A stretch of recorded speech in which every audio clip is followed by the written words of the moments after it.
Welcome back, everyone, to the Draft to Glory Montreal Expos early 1900s franchise series.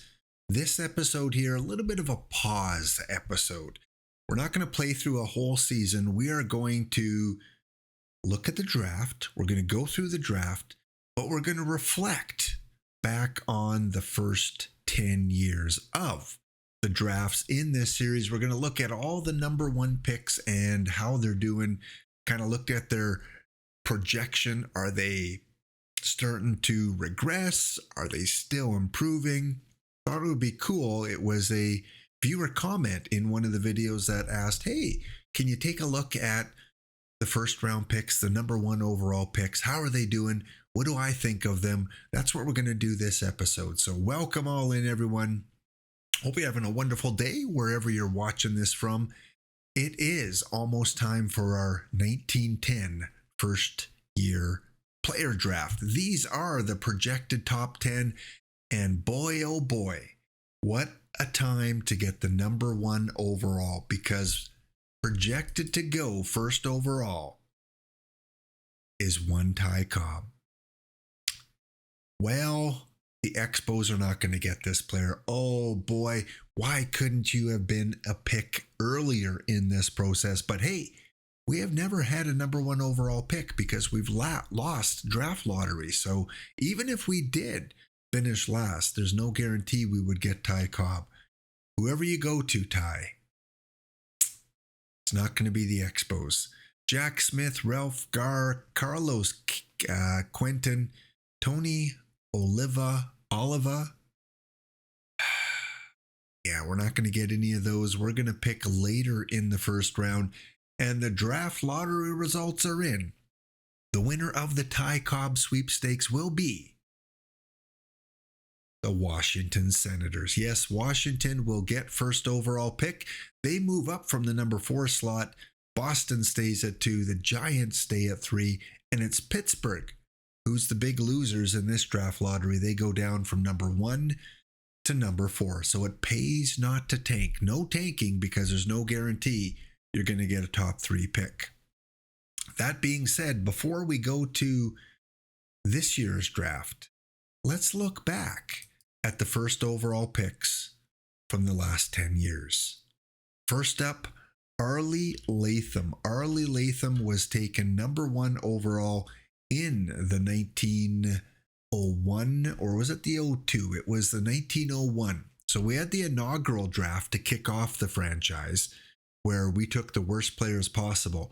And then in December of that year, we had the first kind of real draft. And this was the first player taken. 27 years old, so definitely getting on there. Still a 4 prospect player for the Brooklyn Dodgers. Let's kind of take a look back and how he's done as a first overall pick. Average-wise, career 266. He broke into the league in 1904. Does he have any kind of hardware? Yeah, he's won a few Player of the Weeks, Player of the Months, won the Platinum Stick Award in 1909. But nothing that you would say he's a number 1 overall pick. So in terms of his production, best year was 179 hits. He did that twice. He's only got 3 home runs in his career, so definitely not a home run guy. I guess the key will be defense. How is his defense? So career fielding stats, he's been a positive zone rating player pretty much most of his career. Best zone rating was a 13.7 just last season. So it looks like he's starting to play some of his best baseball in the last couple of years. So Arlie Latham could be on a Hall of Fame ballot at some point. He has only led the league in one category once. 85 runs is his career high, and that looks like it led the league because it's in red. So there you go. Number 1 overall pick, Arlie Latham. In terms of my letter grade, I'm going to give him a B+. I think his defense has moved him up into the B+ range. Not really a great offensive player for Deadball. Still, though, has a little bit room to grow. I don't know how much he will as a 27-year-old. But there you go. The first overall pick in 1901, Arlie Latham. Next up, in the 1902 draft, first overall was a player I was really hoping to get. I knew he would be really good dead ball profile, and that's Dan Brothers. And look at that blue. He is maxed out everywhere except home run power. He's maxed out on speed. This is as good as you can get. Give this guy a little bit more defense and max out his home run power, and he's perfect. And he still is perfect because home runs were not hit a lot back then, and first base defense not as important. So this guy may be the best player in the league, and he went first overall to the Washington Senators, who are now likely going to get Ty Cobb. They might have a dynasty in the making. So Dan Brothers, when we look at his batting stats over his career, look at all that red, leading the league in many different categories throughout the years. Currently has 442 RBIs, 47 home runs, which is really good for Deadball Era. And over 1,200 hits, almost 1,300 hits in his career. Broke into the league in 1903, so only 1 year. Actually, no, I think if he was drafted in 1902, he came into the league right away, so didn't have to spend any time in the minors. Yeah, let's look at all levels. I guess he did spend a little bit of time in AAA before he was called up. What can I say? 56.1 WAR. He is a first ballot Hall of Famer when he retires. Even if he retired after this year, he would be a Hall of Famer. Look at those numbers. Almost, 2.5 times more walks than strikeouts. He has stolen 855 bases. He can hit. He can steal. Only thing he can't do is pitch. So Dan Brothers, first overall pick in 1902, was the player that should have been taken. He gets an A+ on my letter grade scale for first overall picks. Dan Brothers. All right, let's go on to 1903. 1903, the very first overall pick was Mike Griffin. Much different than Dan Brothers. Does have the speed, still a 4-star player, 27 years old. When we look at his batting stats, he spent a little bit of time in AAA, but not much, only 7 games, and then they brought him up to the Reds. Did lead the league in stolen bases. So he is a top-notch runner. Look at that, 166 stolen bases. Ooh. And even one season hitting over 340 for his average. Center field, so it is a key position. Let's look at his fielding stats. Not the greatest. Career-wise, he's pretty much been in the negative, so he is going to hurt you a little bit in the outfield, which you really don't want for a center fielder, but makes up for it in runs. He's got 1,169 hits, 200 doubles. And in terms of his draft class, he is in the Cal Daniels draft class. So Cal Daniels compared to Mike Griffin, if we look at their overall statistics, let's take a look. Interesting here. Runs we want to look at. Can we look at their career? Yeah, we can look at their career. Here we go. So they played about the same number of games, pretty equal on hits. Griffin has more doubles, Daniels more triples, more home runs, RBIs to Daniels. So back and forth. More strikeouts though for Daniels, so almost twice as many strikeouts. So getting on base, definitely Mike Griffin is the guy that you would want. Average-wise, they're pretty close. Slugging-wise, a little bit of an edge to Daniels, which again might make up for the on-base percentage. OPS plus almost identical. WAR-wise, big edge there to Mike Griffin. So I think that Mike Griffin was a good choice to go number 1 overall. He went to the Cincinnati Reds. Cal Daniels, a great second overall pick. And after that, we've got some good players. George Altman has had a pretty good career going to the Philadelphia Athletics. But we're only looking at the first overall picks and the letter grading for them. So I'm going to give Mike Griffin, because of his stolen bases, I think he's going to get an A-. I mean, he is a terrific runner. And, I'd give him an A if his defense in center field was solid. But we got to knock him on his defense. So A- to the Reds for drafting Mike Griffin.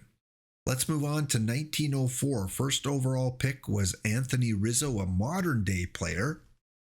There you see his profile there.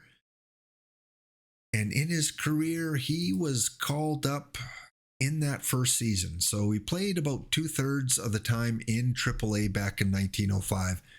And then he got a call to the show where he's been ever since. He had a great season in 1906, 288 average, 1.0 WAR. But other than that, I'd say he's a bust. 195 average last season. He didn't even play a full season. Looks like they're platooning him a little bit, so not playing him in every situation. Only 4 home runs for Mr. Rizzo. 231 career average. Is he helping out in the field? Let's find out his fielding stats. Yeah, again, other than his first season in 1906, really hasn't had a stellar fielding career. So there you see it, 235, 216. He's not much of a stolen base threat, striking out more than he walks. Anthony Rizzo, definitely our first bust, first overall pick. Considering someone like Felix Hernandez, a very top-notch pitcher, went number 2. The first batter after Rizzo was Mike Sweeney, and Mike Sweeney, I would say I would take easily over Anthony Rizzo. So, 1904, Anthony Rizzo gets an F for a first overall pick. Hasn't really done anything in his career. Let's move on to 1905. So 1905, as we get into about halfway through all of our drafts, first overall it was a surprise, it went to Ben Paschal. Ben Paschal goes to he's on the minor league team now. Has he even played in the majors yet? No. Here is a first overall pick that has not played a single game in the major leagues. He's done okay. He's done really well at the AA level where he's hit over 300. Last season, he hit over 300 at AAA. Won a few awards. Was named the number 3 prospect, the number 1 prospect, the number 2 prospect. And still, as of last month, was named the number 1 prospect in the major leagues. So the jury is still out, still developing. He's only 23 years old. Hard to give him a letter grade. I'm going to give this one a pass because he hasn't had any major league action yet. So not really fair to evaluate him just on his minor leagues.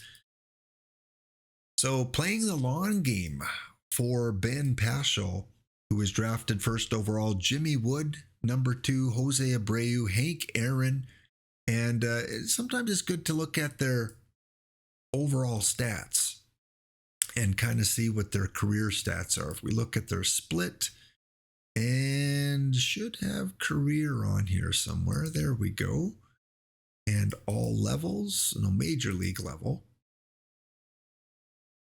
So if we just go by hits, the number 2 overall pick, Jimmy Wood, has the most hits from that draft class.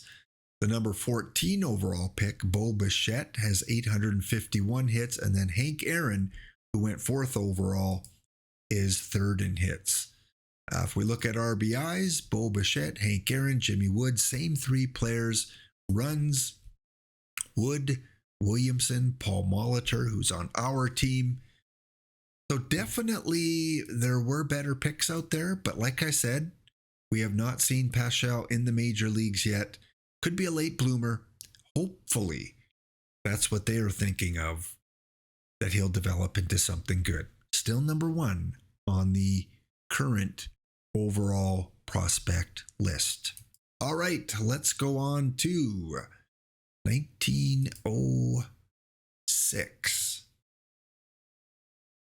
So 1906, let's go back to the batting potential, look at all players, and we'll just look at the default. But again, we want to add that custom feature of the draft pick. Bring that over here, and then we will put them in order. So Ted Kluszewski went first overall back in the 1906 draft. See his profile, nothing like Dan Brothers, another first baseman. So I think this is our third first baseman. We had Brothers, we had Rizzo and Kluszewski all going first overall. Let's take a look at his batting stats. Philadelphia Athletics would let him play first part of a season in AAA before bringing him up. So he showed up in the big leagues pretty quick. Nothing outstanding jumps out here. 148 hit season, 261 average. So 1908 has been his best season so far. 25 years old. And again, he's got a little bit of room to grow. Not much. Down to a 3.5 potential. 3 overall, and hit 193 last season. Not what I would expect out of the real Ted Kluszewski. The real Ted, when he was 25 years old, hit 307, 25 home runs, and 165 hits. So this is where the OOTP game engine can change things up. What you see in real life might not be what you get in OOTP. Because again, we're not using the recal where it recalculates ratings based on real life players. So Ted Kluszewski, part of the 1906 draft. When we look at players that went after him in terms of batters, we've got Darren Fletcher. And if we look at the stats for the batters, we've got Erstad, we've got Terry Moore, Jose Vidro. Ted is surprisingly number 4 for hits overall. So I wouldn't classify him as a bust. He's got the most home runs out of his draft class, and he's got the second most RBIs from that draft class. So with that being said, I'm going to give Ted Kluszewski a B minus. Well, you know what? For his draft class, I'm going to give him a B. He is still in the top 5 in many categories for his draft class. That could change in 5 years, 10 years down the road. But as of right now, a B rating for the Philadelphia Athletics taking Ted Kluszewski. 1907, we saw the first starting pitcher go first overall. Again, we've never had the first overall pick. We picked Scott Stratton fairly high. Roy Halladay we picked fairly high. Here's the first overall, and that is George Davies. George Davies, real life career, very short. Didn't play a lot, but in OOTP land, he went first overall. So let's take a look at his statistics. Again, as we get further down into the years, we're going to get younger players that haven't had a lot of game action. He came right up into the league right away, and 22 wins in his rookie season. Let's see if he's won any awards yet. Yeah, he's won Rookie of the Month. He's had a few shutouts. So it looks like he's pitched fairly well in his 3 seasons. He has a 52-60 record. Again, Pittsburgh finished worse last season, and won't get Mr. Cobb because they lost the draft lottery. So George Davies is going to have to work with a lower grade player for the next season. ERA's been okay. His WAR's been really good, but really tough to evaluate, especially pitchers that have been only in the league for a few seasons. So here's his ratings. He's got a little room to improve on his fastball. Still projected to be a 4.5-star player. So jury is still out again. We're going to give this we got to take a look at his draft class and maybe who they passed on. We're going to only take a look at pitchers because they did want a pitcher. And let's take a look at the pitcher stats. Second amongst wins with his draft class. There were only really maybe 5 or 6 really high-end pitchers. He is second amongst strikeouts. He has, where is he? Second in runs given up. Second in home runs given up. Innings pitched, he's number 1, so he has been on the mound more than any other pitcher. And in terms of his overall WAR, number 1 in WAR. So it looks like, between Chick Frazier and Carl Hubble, I would say that probably the best pitcher of this draft class was either Davies or Chick Frazier. We look at Chick once again, really good ratings there. And if we compare George Davies to Chick Frazier, Chick looks like he's going to be the better player 5 years from now. And looking at their career stats, again, fairly close, almost identical in many areas. George does have the better ERA for a weaker team. All depends on what you value when you're comparing pitchers. ERA plus, K per 9. Do you value FIP? Do you value FIP? Or, again, all depends what you value in a pitcher. And I think we can probably say that maybe Pittsburgh made the right choice if they were looking for a pitcher.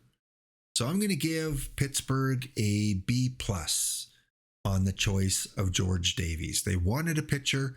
It seems so far that he was the best choice.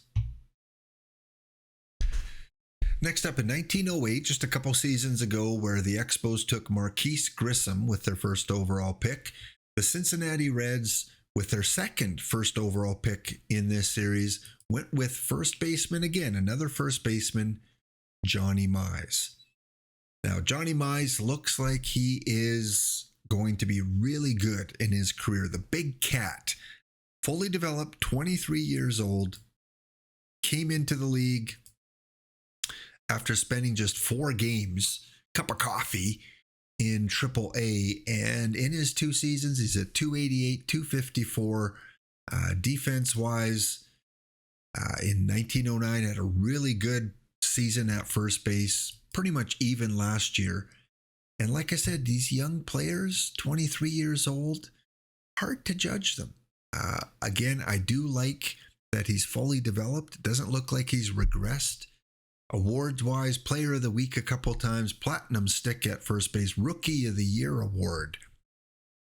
So you can't fault the Cincinnati Reds. I don't think they made a mistake here. If we look at kind of comparable batters and some of the early stats for these batters, Pollock, Cochran, Johnny Mize, number 3 in hits. Home runs, Johnny Mize leads the way. Walks, Johnny Mize. Looking at WAR, Bernie Williams and Johnny Mize. Stolen bases is not a Johnny Mize characteristic, so he's not up there. Strikeouts, he has, the most strikeouts of any of the batters in that draft class. You can see, there might be 20 batters that have played in the major leagues. They didn't make a mistake. I do not think that they would change their mind. So I'm going to give them an A for drafting Johnny Mize. I think it was the best choice. I don't want to give him the A plus just because he's so young, and I don't want to guarantee him that plus yet. Maybe if we do this again 5 years down the road, he'll earn that plus. So Johnny Mize is a really good player for the Cincinnati Reds. And finally, in the 1909 draft, a draft where we took Patsy Donovan with the 15th overall pick, who is working his way through the minors right now. The St. Louis Browns, with the first overall pick, took Jimmy Ryan. In real life, Jimmy Ryan was a great two-way player. He could pitch, he could hit, probably better as a hitter than he was a pitcher. But you see his stats here. Really, really good, and did, again, pitch a little bit in his career. And the St. Louis Browns, I think, got a really good player that still is developing, has only been in the year or in the league 1 year, started with AAA, and then they called him up, and he's been hitting .310. He finished hitting .310 last season. So again, really solid numbers. Very early in his career, 55 stolen bases, caught 35 times. So he's a positive stolen base guy. Look at that speed. He can play multiple positions. You can put him anywhere. Not that he's going to play it well, but last year you'll see they had him playing first base, short, and all three outfield positions. And didn't do really well anywhere except in the outfield at AAA. So there you go, Johnny Mize. Not going to give him a letter grade. It's way, way too early. I think he definitely is a top 5 pick. Whether he should have been the number 1 pick overall, only time will tell. So there you go. There is a recap of the first 10 years from the franchise. Let's go into the 2010 draft. Here we are. It is draft day, ready to go. The Montreal Expos drafting number 13 overall. The Washington Senators are eager. They're running up to the podium to make their pick because they are going to take first overall Ty Cobb. Yes, as we mentioned earlier, Ty Cobb is he's going to be really good. I don't know if he's going to be Dan Brothers good because he is limited in some of these areas, but he should be a stolen base leader. He should be a good BABIP player. I'm going to be curious how the game engine deals with Ty Cobb, because in real life he was consistently over a 300 average hitter. Consistently he was getting stolen bases into the double digits, and in some cases the high double digits. So Ty Cobb, first overall to the Washington Senators, who are going to be a team to contend with now. Look at this Washington lineup. Dan Brothers, they've got Erstad, Guzman, Zach Britton. Yeah, I think I'm glad I'm in the NL, because I think they're going to be a first place team very, very soon. All right, let's go ahead to the Montreal pick and see what we have available. We still have a 4.5 star player, starting pitcher too. Starting pitchers, especially the good ones, usually go pretty early. Drysdale, 18-year-old, went to the Red Sox. That's kind of strange. Lady Baldwin goes to the Giants.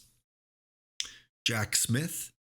And as we work our way down, 24-year-old Pat Malone. Tigers going for an older guy.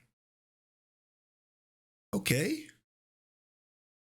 Youngest guy taken so far, we've got Jack Smith, 18 years old. Looks like he is going to be really good. And then Don Drysdale, taking a chance, but for an 18-year-old, surprisingly developed. I think that's going to be a good pick. Okay, let's go to the Montreal pick. What do we have available here?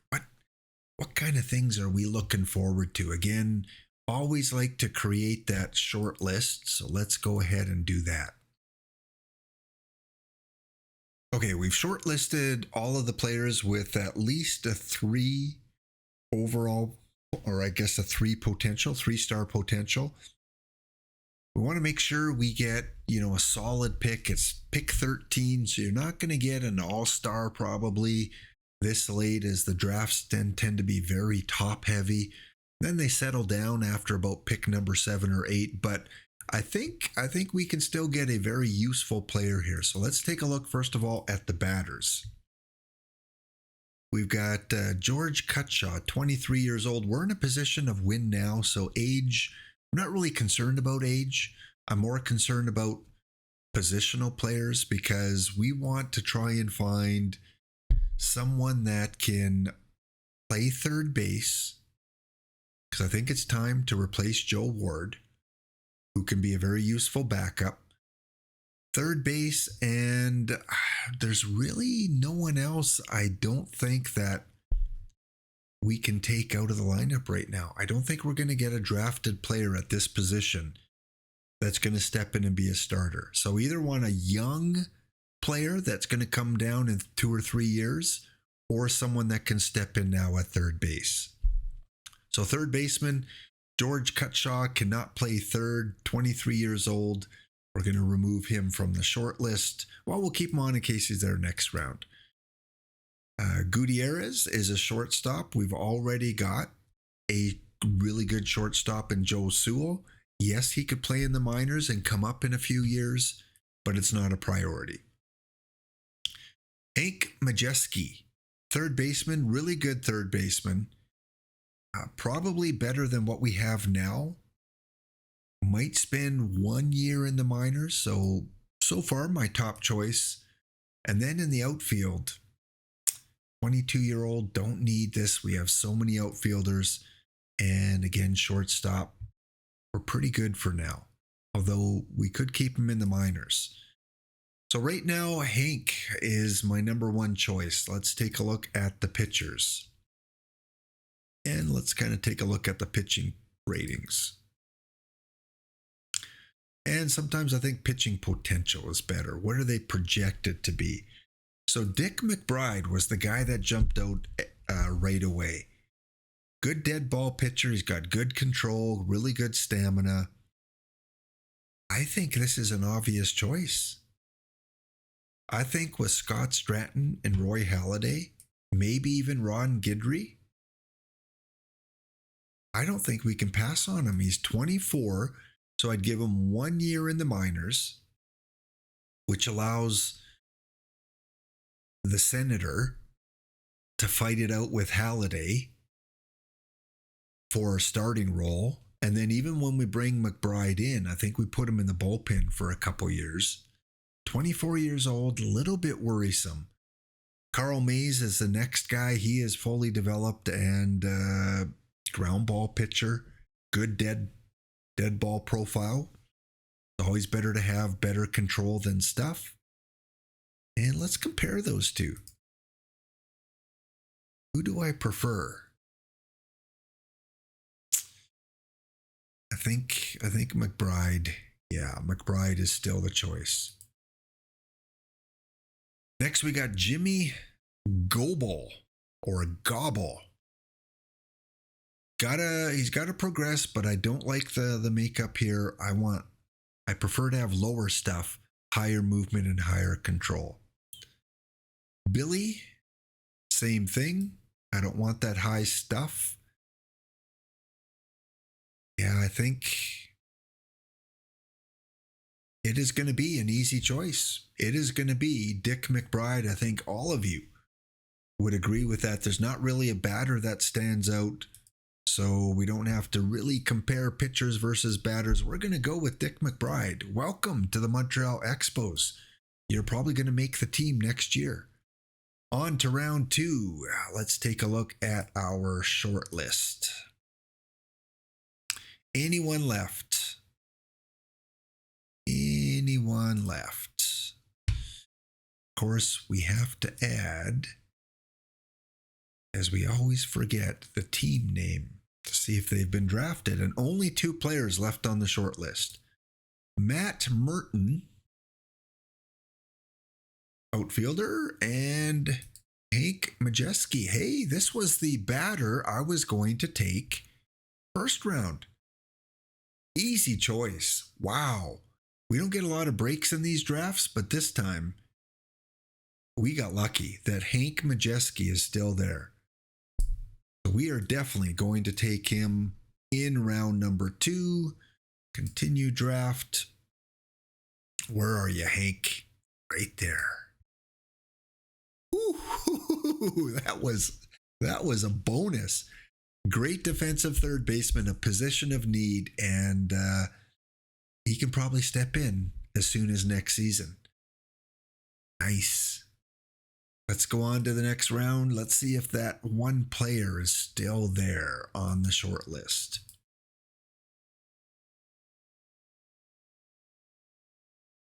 I forgot to save that. I want to put the team on there. Oh, the team is on there already. Okay. Yes, no batters on the short list, and they're all gone. Okay, we can remove everyone now. And go back to tagging some of these guys. So a lot of 2.5 stars. So we're going to just work with those guys there. At least one more round, and then we'll just look at the ratings for the remainder. All players, short list, and go to the short list.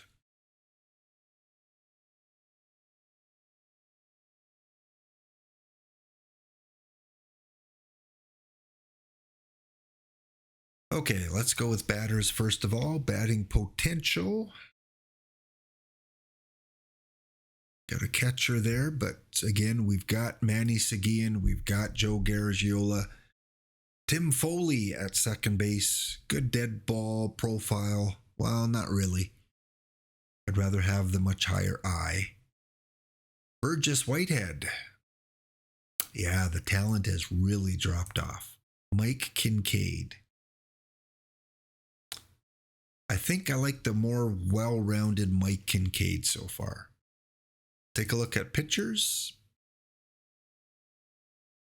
Want movement and control. Roger McDowell looks pretty good. Reliever though, he might last to the next round. So I'm going to go and take that hitter. I'm going to go and draft Mike Kincaid. Good utility guy, plays third, corner outfield. And at this point already in the draft, there's not a lot to choose from. On to round number 4.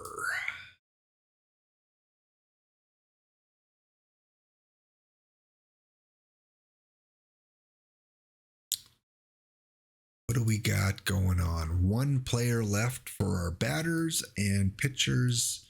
Is he still there? No. McDowell went 52nd. All right. Well, Colin Ward. Got to work on that control. Or Sean Wooten. 26 years old. Yeah, no, not Sean Wooten. He's not going to get to the majors. He's not going to outdo Manny or Joe. So I think we're going to go with that pitcher then. Let's go with Colin Ward. We could look at some other players too, but he's the highest, 23 years old, still the highest potential. I'm okay with just taking him. Okay, we've got enough pitchers now. Rest of the draft, I kind of want to focus on batters. Let's take a look at what we have for batters. Not a lot of red, and K potential is probably the best one to have low. So Larry Bigby, you are a leading candidate. Montero, young catcher, he can stay in the minors for a few years. I like you. Jack Howell, another third base potential, 22 years old. Anyone really young? Doesn't look like it. Better double check pictures just in case we're missing someone that shouldn't be there and still is.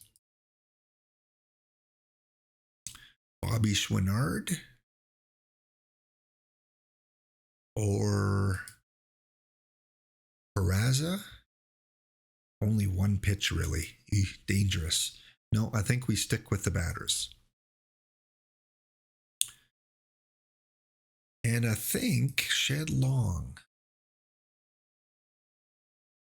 A lot of players very similar. It's going to be Montero or Big B.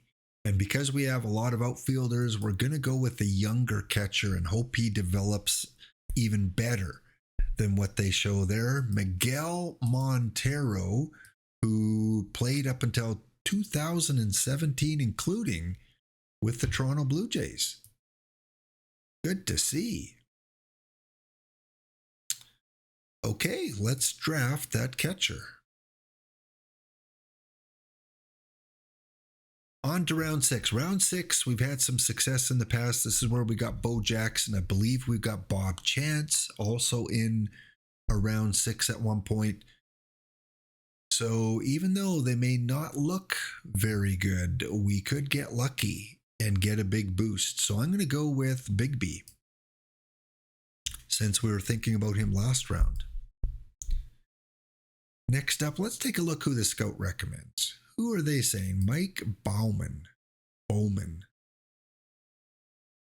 Don't like him. Sorry, Mike. I'm going to go with the batter. And the batter with Mark Bailey, another catcher. Mike Olt. Horrible. Doesn't get his... When he gets his bat on the ball, it's probably going to be close to a home run, which isn't good for dead ball. Zach Short. Appropriate name for a shortstop. When did you play? You played, or you're still playing. You were playing for the Detroit Tigers. Zach Short. Only half a star potential. How about speed? Houston Jimenez. Another shortstop, 24 years old though. Want someone young. 19-year-olds here. 18-year-old Jerry Connors. Eek. I don't think we're going to have much success here. I think we just go with the best player available, which is 21-year-old Mark Bailey. Round number 7. We got 2 catchers already. Catchers are off the board now. No more catchers. And the batters don't look very good, so we're going to go to pitchers. Not many left to choose from, and not very good. Ooh, ouch. Ouch. You know what? I'm going to go with this guy, 17 years old. Long way to develop. Maybe he gets some good generation in the minors. I doubt it. But Beanie Hall, you got a lot of years to get better. You can't get much worse. On to round 9. Let's look for some good names here to finish off the draft. John Black, Don Campbell, Sam Campbell. We could take the Campbell boys. No names that really stand out, and I understand it because in real life, if they were good, they wouldn't be this low on the draft order. Look at that. Look at that. Feel like I'm going up a staircase. Well, for the name, let's take Pelham Bollinger. Pelham, who played back in 1928, started 1 game. I don't even know if he's going to get 1 game with us, but we're going to draft him. 9th round pick. One more. Who do we got? We got one guy with decent movement. Probably the only pitcher left. Oh, two pitchers left. And batter-wise, who's our highest gap guy? George. 19 years old, though, George or Walt. Look at that speed, but we're going to go with George. Last pick for the Montreal Expos in the 2010 draft is George. There you have it. Another draft in the books, a draft recap after the first 10 seasons. We will be back for opening day of 2010 in the next episode. Thank you so much for watching. It's a great day for baseball. Give what you can, take what you need, help others as much as you can. Take care of yourself. We'll see you next episode.